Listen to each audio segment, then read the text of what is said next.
Franklin Graham is the son of evangelist Billy Graham. He is also a minister and a vocal leader who recently announced the Decision America tour. He has spent 5 decades speaking with a bluntness that few American preachers dare to use, building one of the largest Christian relief organizations on earth, while making enemies with nearly every sentence that leaves his mouth. Franklin Graham inherited his father's pulpit and turned it into something louder, more political, and more openly polarizing than Billy Graham ever allowed his own ministry to become. Now, at 73, he insists there is more the public still does not fully understand about his life, his convictions, and the fights he has chosen. What is Franklin Graham finally revealing? Stay right here, because the story runs far deeper than most people realize. From the mountains of Boone to a global mission long, before he became one of the most recognizable and influential figures in American evangelical Christianity. William Franklin Graham III was a young man determined to carve out an identity completely separate from the famous surname he carried. Born on July 14, 1952, in Asheville, North Carolina, Franklin was the fourth of 5 children born to legendary evangelist Billy Graham and his wife, Ruth Bell Graham. His childhood unfolded on the family's mountain property known as Little Piney Cove, a secluded log home nestled in the Blue Ridge Mountains outside Asheville. While millions around the world knew Billy Graham as one of the most celebrated preachers of the 20th century, Franklin knew him simply as a father who was often traveling overseas, filling stadiums with enormous crowds, while his own children grew up largely under their mother's steady guidance. Unlike many preachers' children who eagerly embraced church life, Franklin developed a reputation for challenging authority from an early age. He found far greater excitement in motorcycles, hunting, fast cars, and outdoor adventures than in Bible studies or Sunday sermons. Friends and family would later describe him as stubborn, impulsive, and fiercely independent, qualities that frequently brought him into conflict with teachers and school administrators. During his teenage years, he experimented with smoking cigarettes, ignored many of the religious expectations surrounding him, and often tested the limits of acceptable behavior. At one point, disciplinary problems led to his removal from an educational institution, an episode that reinforced his growing reputation as the rebellious member of the Graham family. Living under the shadow of Billy Graham presented its own unique pressures. Everywhere Franklin went, people expected him to behave like the son of America's most famous evangelist. Yet he has often explained that carrying the Graham name only intensified his internal struggle. He knew that countless people admired his father, but he resisted the idea that his own relationship with God could simply be inherited. Years later, he would repeatedly emphasize that no family connection, regardless of how famous or respected, could replace a genuine personal faith.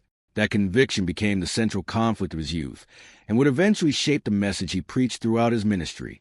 By his early 20s, Franklin still had little certainty about the direction of his life. Searching for purpose, he traveled extensively through Europe and the Middle East, drifting from country to country with no clear plan for the future. The journey exposed him to different cultures and religions, but did little to answer the questions he carried. Then, at the age of 22, while staying alone in a hotel room in Jerusalem, he experienced what he has consistently described as a defining spiritual moment of his life. There, after reflecting on everything he had witnessed and wrestled with, he committed himself fully to Christianity. The experience fundamentally altered his priorities and ambitions. In his autobiography, Rebel with a Cause, Franklin later wrote that being Billy Graham's son would never be enough to secure his salvation, explaining that each individual must make a personal decision about faith regardless of family background or reputation. In 1979, at just 27 years old, Franklin Graham became president and chief executive officer of Samaritan's Purse following Bob Pierce's death. At the time, the organization remained relatively small, focused primarily on missionary assistance and limited relief work. Under Graham's leadership, however, it expanded dramatically into one of the largest evangelical humanitarian organizations in the world. Over the following decade, Samaritan's Purse grew its operations into more than 100 countries, responding to earthquakes, hurricanes, famines, refugee crises, wars, and disease outbreaks across multiple continents. Franklin's leadership responsibilities expanded even further in 2001 when he became president and chief executive officer of the Billy Graham Evangelistic Association. The appointment effectively united 2 of the most influential evangelical ministries under one leader and cemented Franklin as a public successor to his father. Although Billy Graham remained an admired global figure until his death, advancing age gradually reduced his public appearances, leaving Franklin responsible for preserving the ministry's evangelistic mission while adapting it to a changing cultural landscape. By then, Franklin had also established himself as an evangelist in his own right. Ordained in 1982, he conducted evangelistic festivals and crusades across North America, South America, Africa, Europe, Asia, and Australia, often speaking before audiences numbering in the tens of thousands. He became editor of Decision magazine, the Billy Graham Evangelistic Association's long-running publication, and authored numerous books exploring Christian faith, biblical teachings, family life, discipleship, and reflections on his father's remarkable ministry. His writing, combined with frequent television appearances and international speaking engagements, broadened his influence far beyond the organizations he formerly led. The ministries themselves also experienced extraordinary financial growth. Samaritan's Purse has reported receiving well over $1 billion in annual private donations in recent years, funding thousands of employees and volunteers working across disaster relief, medical care, education, and long-term development projects worldwide. The scale of these operations placed Franklin Graham among the most influential and financially powerful leaders in American evangelicalism, overseeing resources that rivaled those of many major religious denominations. Away from public ministry, Franklin built a family life that proved far more stable than his youthful years might have suggested. In 1974, he married Jane Austen Cunningham Graham, and together they raised 4 children, Will, Roy, Edward, and Sissy. Several of their children eventually entered ministry themselves, with eldest son Will Graham becoming an evangelist for the Billy Graham Evangelistic Association, and continuing the family's multi-generational tradition of public preaching. Yet as Franklin Graham's influence continued to expand, so too did the controversy surrounding his increasingly outspoken views on politics, culture, and public policy. Unlike his father, who generally maintained careful political distance despite privately counseling U.S. presidents from both parties, Franklin embraced a far more direct role in national political debates. His willingness to speak forcefully on divisive cultural issues would eventually overshadow much of his humanitarian work and family legacy, setting the stage for the most controversial chapter of his long public career. That contrast between quiet global relief work and increasingly loud public statements set the stage for the controversies that would follow him for years and eventually spill across an entire ocean. The preacher who refused to soften his message, Franklin Graham, has never been shy about saying exactly what he believes, even when it cost him venues, invitations, and entire international tours in the process. He has repeatedly called Islam a wicked and evil religion, described homosexuality as a sin, suggested in 2010 that former President Barack Obama was born a Muslim, and argued after North Carolina repealed its transgender bathroom law in 2017 that the change would expose the public to predators.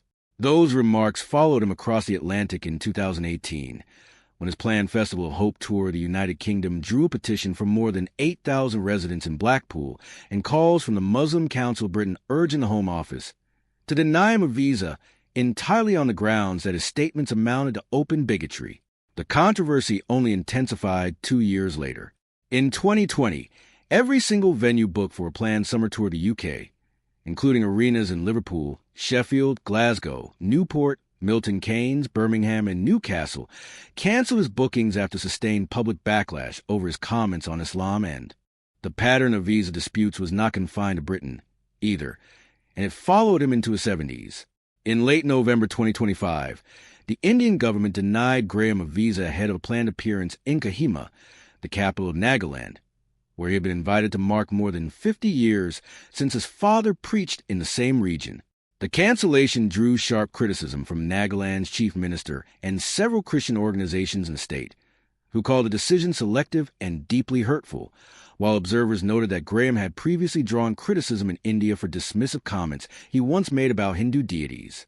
The Indian government offered no official explanation for the refusal, but the episode showed that even deep into his 8th decade of life, Graham's reputation for provocative remarks could still close doors on entirely new continents.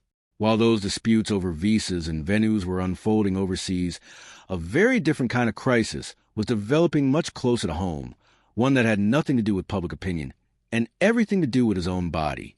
A heart scare in the bond with President in November 2021, Graham revealed to his followers that he had undergone emergency heart surgery at the Mayo Clinic in Rochester, Minnesota, after developing constrictive pericarditis, a condition in which the sac surrounding the heart becomes inflamed and rigid, squeezing the heart and preventing it from pumping normally. The procedure required surgeons to remove the pericardium entirely, and Graham described the experience with the same directness he applies to nearly everything else in his public life, writing in a statement that Samaritan's Purse later published in full, describing the surgery and thanking the medical team at Mayo Clinic. He praised the surgical team, said his doctors expected a full recovery, and added, in a detail that felt distinctly his own, that he was looking forward to riding his motorcycle again once the weather warmed.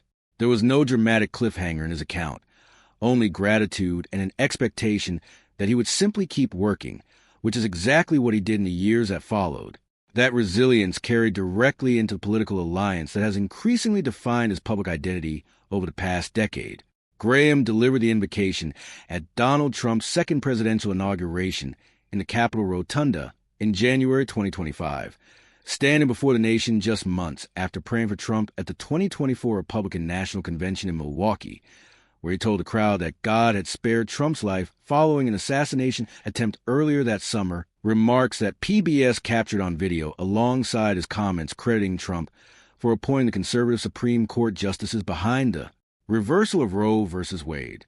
He led a prayer that convention evening asking for divine guidance over Trump and running mate J.D. Vance, thanking Vance specifically for what Graham called a strong stand in defense of life. The bond between the two men grew even more personal, moving into 2026. After Trump publicly questioned whether he would make it to heaven, Graham wrote him a private letter dated the 15th of October 2025, offering assurance rooted in Christian doctrine that Trump's soul could be secured through faith rather than through works or accomplishments, a letter Trump later shared publicly on Truth Social during Palm Sunday, a moment BeliefNet examined in detail alongside the broader context of Trump's earlier remarks about his own mortality. Graham praised Trump's role in brokering a ceasefire between Israel and Hamas and cited scripture describing peacemakers as blessed before pivoting to the theological point he clearly considered more urgent. Weeks later, when Trump released an AI-generated image of himself that many viewers interpreted as depicting him as Jesus Christ, Graham publicly denied that the image carried any spiritual meaning and defended his longtime ally against a wave of criticism from other evangelicals who felt the moment had gone too far, a defense that drew fresh scrutiny of just how far Graham was willing to stretch his loyalty to a single political figure. That defense of Trump was only one piece of a much larger message Graham was determined to deliver as 2026 unfolded, one built around a single word he kept returning to again and again in nearly every public appearance. What is truth? The message, he says, must be told by the spring of 2026. Graham had settled on truth as the organizing theme of his public ministry, and he chose an unlikely location to deliver it. He filmed an Easter special titled What is Truth? In Minneapolis, a city that had recently endured the storming of church service by a crowd of protesters following the deaths of two individuals at anti-IC demonstrations nearby, a backdrop that,